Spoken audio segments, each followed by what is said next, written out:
So there tends to be an attitude in the church that there is that there are separate spheres, right? There's my spiritual life, and then there's the other parts of me, and the two shall never meet.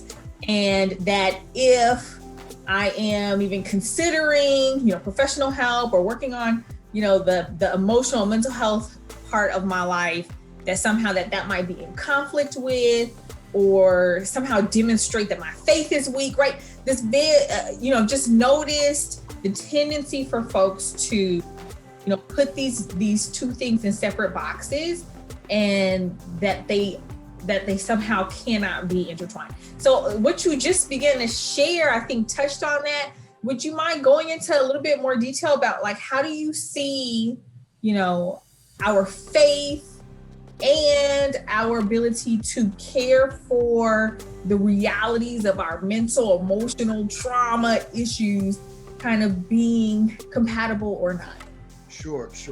So I think, in all honesty, and I love the way you framed it up there, Crystal. I think this compartmentalized, fragmented way of how we live is such a major foothold for the enemy to get in, that keeps us from living a true life of integrity. So the word integrity comes from the root of it is the word integer, which means whole number. And you remember elementary and junior high school math, you have an integer, and then you had what? A fragment.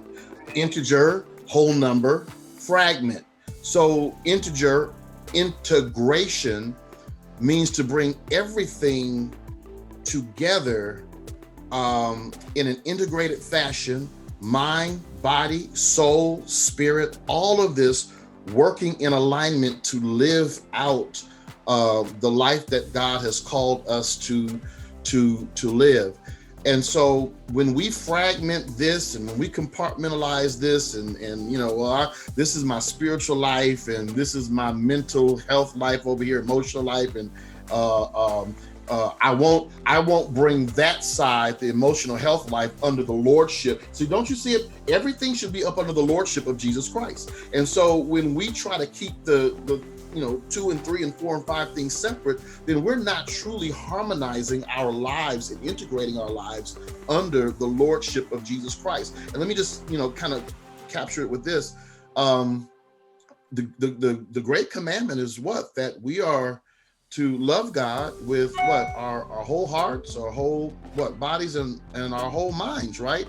Well, how do we love God with our whole mind if our mind is jacked up and we're not doing something about it? So it's not just an intellectual pursuit in loving God with our mind. It is having, it is doing whatever we can do this side of heaven, using the tools and the resources that God has given us, so that we are able to emotionally connect with God, mentally, cognitively, and again, emotionally. So, yeah. Hope that answers. It does.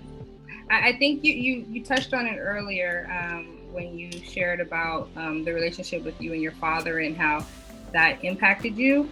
And I almost wonder sometimes with the church, we sometimes use our spirituality as a crutch because we don't want to address some of those past hurts and traumas, right? And so it's like, I'll just let God handle it, but I'm just not going to really deal with it, right? And so there's, like you said, there's this cognitive dissonance. Yes, it is. Where we're just kind of, separated from that, and really not realizing how those traumas, those past traumas, those life experiences really do impact us, impact the way we live, impact the way we do relationships, impact the way we maybe choose our spouses, right? Impact the way we parent our children.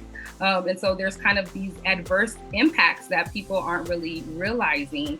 And so like you said, we want to kind of talk about how we can bridge the gap between mental health and our faith, and seeing, like you said, all of that under the lordship of Christ, and bringing all of ourselves to Christ. My resource, so my job is not my source. Your job is not your source, but my job is a resource that God, who is my provider, uses to put money in my pocket so that I can feed my family. Now, if I want to get so deep and so spiritual where I say, well, I don't know, I just believe that God is going to give me all that I need to provide for my family, and you are sitting at home watching, The View, and you're not off your butt going to work, then you're gonna be starving. And again, same way that applies. There's some who don't want to go to the doctor, but is God a healer? Yes, of course God is a healer. He is Jehovah Rapha. He is the God who heals. By his stripes you are healed.